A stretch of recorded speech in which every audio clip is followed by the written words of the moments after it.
Hey guys, this video is so short that I really just kept thinking about whether or not I wanted to make it, but I cannot allow my life to continue. I can't move on without letting everyone know what I saw at the airport. There's some things that you experience in life and you're like, all right, fuck it, let's just move on. And then there's some things that you're like, no, I have to tell everyone about this. This was one of those situations. Last Tuesday, I was flying from LA to Virginia. My flight was leaving at midnight, which I love because red-eye flights are my shit. I fall asleep on a plane the second I get on it regardless, but when it's a red-eye, it's just so much easier to sleep. You didn't need to know that. I don't know why I told you that. Okay, I'm gonna shut up now. But anyway, I had a red-eye flight and I was pretty excited about it because I can sleep like a little baby. I got to my gate and already it was pretty evident that shit was going down because the flight before our flight was already late. So our flight was leaving around 12:50 a.m. and around 12:40 a.m. a fucking voice comes over the speaker, which if you guys have watched my plane ride from hell video that I will link down below, you know that a voice on a speaker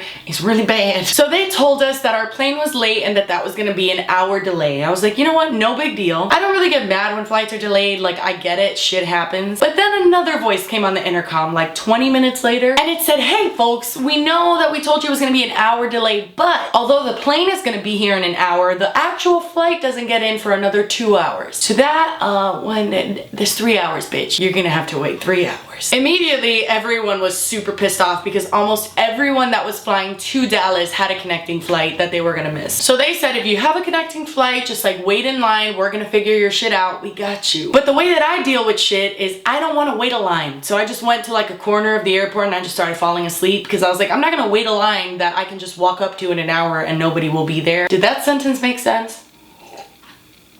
I don't think so. Anyway, point is, I went to sleep. I woke up around an hour and a half, 2 hours later because that's how long I can literally sleep just with my head down at the airport. It's ridiculous how easily I fall asleep. I went up to the counter where they were handling everyone's connecting flights and just as I had thought, nobody was there waiting anymore. Everyone had already gotten their shit sorted out. So I walked up and I was like, all right, let's do this shit. I don't know how to explain this next part, but it makes me laugh so hard thinking about it. As I was walking up to the gate agent, a bitch just fucking comes in and cuts in front of me. And I was like, bitch, you wanna get kicked in the titty? But honestly, I didn't care that much. I wasn't in a rush or anything. It's not like I had anywhere to go. And so I just let her cut in front of me and talk to the gate agents. I wrote this conversation down on my phone 5 seconds after it happened because it was that iconic. Just to set the story a little bit, she's this tall woman. She has blonde hair. She's wearing heels in an airport. Who the fuck does that? And she's got these big Juvederm filled lips. She cuts in front of me, looks the gate agent dead in the eye and says, "Sir, I've got FUBAR." To which the gate agent replied, "What's FUBAR?" She goes, "I got FUBAR twice." And at that point, he kind of just looked at her like,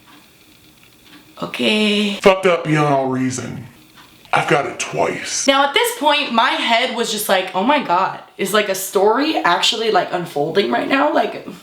I'm sorry, is this going on YouTube? In all seriousness, I really did look at her and she just seemed really off. I was like, she must be really high off of something. I don't know, she did not look right. She was a very classy looking lady, but it was classy from the neck down, as far as her outfit, and then just crack cocaine from the neck up. You know what I'm saying? So after she told him that she was fucked up beyond all reason twice, I don't know if she just made up that acronym or if that is a thing, he just told her, he's like, "I'm so sorry," and started giving the gate agent proper response to a bitch who's telling him that she's fucked up beyond all reason, which is probably something he's never heard in his goddamn life. So she told him she had that twice, and then she asked him, "Is there any lounge open? Can I just go to a lounge?" And he told her, "No, I'm sorry, there's no lounges open right now." Because mind you, at this time it was already around 2 in the morning. So everything in the airport starts closing down. There was a bar right across from us that was open, but apparently that wasn't, ooh, I just spilled wine on my vagina. Apparently that wasn't good enough for her. So she asked him if there was a lounge open, and he told her no. And I shit you not, I swear to God, I could not make this up if I tried. She looked at him and she's like,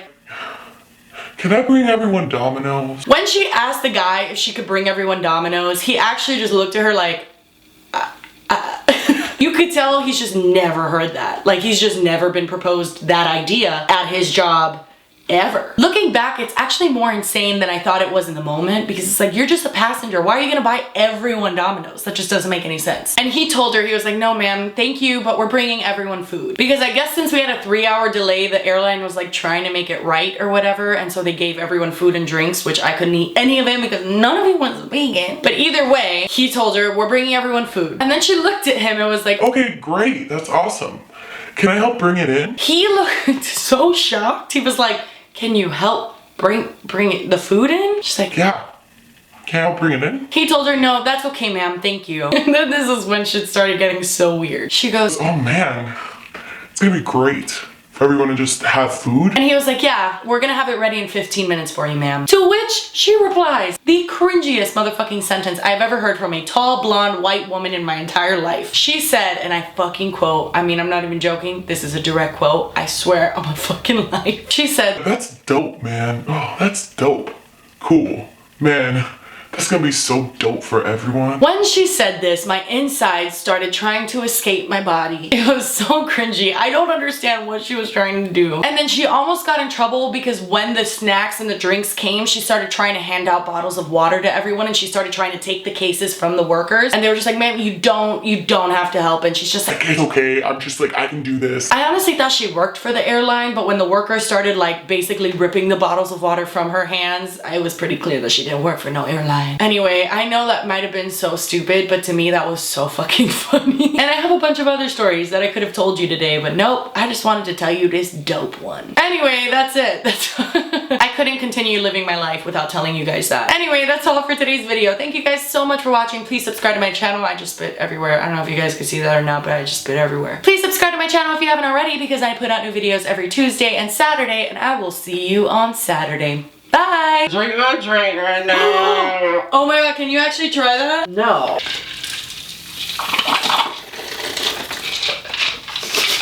Your eyes were me when I see a new penis for the first time every time.